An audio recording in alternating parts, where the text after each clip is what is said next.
devil should this Romeo be? Came he not home tonight? Not to his father, I spoke with his man.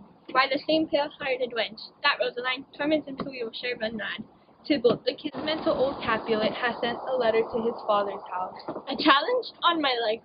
Romeo will answer it. Any man that can write may answer a letter. Nay, he will answer the letter's master, how he dares being dared. Alas, poor Romeo, he is already dead.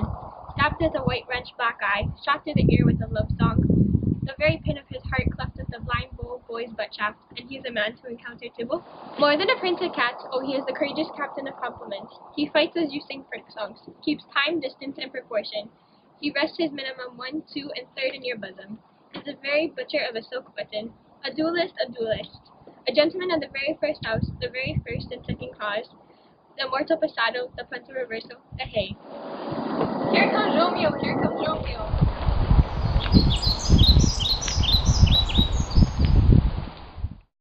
Without his roe, like a dried herring, O flesh, flesh, how art thou fishified? Now, if you for the numbers that Petard flowered in, Laura, to his lady, was a kitchen wench. Mary, she had a better love to behind her. Ditto a dowdy, Cleopatra a gypsy, Helen and Harrow, hidings and harlots, Tisbe a grey eye or so. Good morrow to you both. What counterfeit did I give you? The slip, sir, the slip.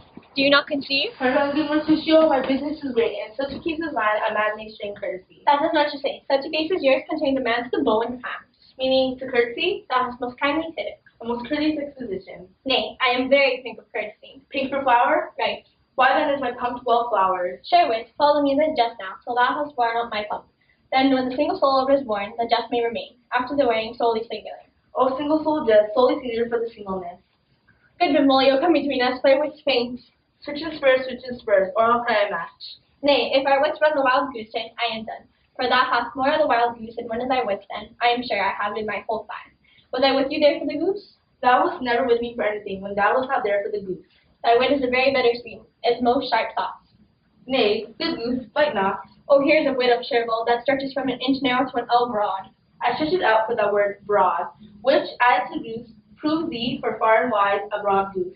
Why, it is not the better for groaning for love. Now art thou sociable, now art thou Romeo. Now art thou what thou art by art as well as by nature. Dribbling love is like a great nature that runs lolling up and down to hide his babble in a hole. Stop there, stop there. Thou desirest me to stop my tail against the hair? Thou wouldst else have made thy tail large. Oh, thou art deceived. I would have made it short, for I have come to the whole depth of my tail, and meant indeed to occupy the argument no longer. Here's goodly gear. A sail! Two, a shirt and a smock. Peter, anon. My fan, Peter. Good, Peter, to hide her face, for her fan's the fairer face. Goody, good den, fair gentlemen. 'Tis no less, I tell ye, for the body hangs the dials now upon the prick of noon. Out upon you, what a man are you? One gentleman that God hath made for himself to mar.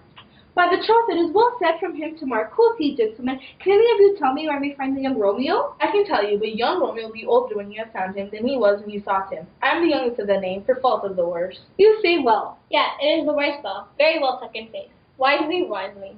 If you be he, sir, I desire some confidence with you. He will indict him to some supper. Abad.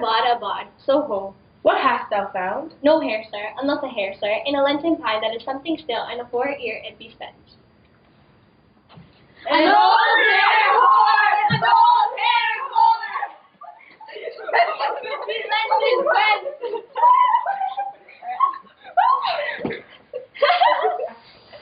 Romeo, will you come to your father's? We'll to dinner thither. I will follow you. Farewell, ancient lady, farewell. Lady. And he speaks anything against me, I'll take him down, and he were lustier than he is, and 20 such jacks. And if I cannot, I will find those that shall scathe thee. I am none of his scathe mates, and thou must stand by me too, and to suffer every knave to use me at my pleasure. I saw no man use you at his pleasure. If I had, my weapon should quickly have been out, I warrant you. I dare draw as soon as another man. If I see occasions in a good quarrel, the law on my side. Now offer God, I am so vested that every part about me quivers. Scurvy knave, pray you, sir, a word, and as I told you, my young lady, bid me, inquire you out, what she bid me say. I will keep to myself, but first, let me tell ye, if ye should lead her into a fool's paradise, as they say, it were a very gross kind of behavior, as they say. Nurse, commend me to thy lady and mistress. I protest unto thee. Good heart, and in faith I will tell her this much, Lord, she will be a joyful woman. I will tell her, sir, that you do protest, which as I take it is, a gentlemanlike office. Bid her devise some means to come to Shrift this afternoon, and there shall at Friar Lawrence's cell. No, truly, sir, not a penny. I warrant thee man's as true as This steel. afternoon, sir? Well, we shall be there. Go to, I say you shall. Now God in heaven bless thee, hark you, sir. And say, good nurse, behind the abbey wall, within this hour my man shall be with thee, and bring thee cords made like a tackle stair, which to the high top gallants of my joy must be my convoy in the secret night. Farewell, be trusty, and I'll quit thy pains. Farewell, commend me to thy mistress. What sayest thou, my dear nurse? Well, sir, my mistress is the sweetest lady, Lord. When 'twas a little prodding thing, oh, there is a knife aboard. But she, good soul, had as lief see a very toad, as see him. I anger her sometimes, but tell her that Paris is the proper man. But I'll warn you, when I say so, she looks so pale as any clout in the verseful world. Doth not Rosemary and Romeo begin both with a letter? Aye, nurse, what of that? Both of them are. Mocker, that's the dog's name. R is for the... No, I know it begins with some other letter, and she hath the prettiest sensuous of it, and of you, Rosemary, that would do you good to hear it. Commend me to thy lady. Aye, 1,000 times, Peter. Anon. Before and apace.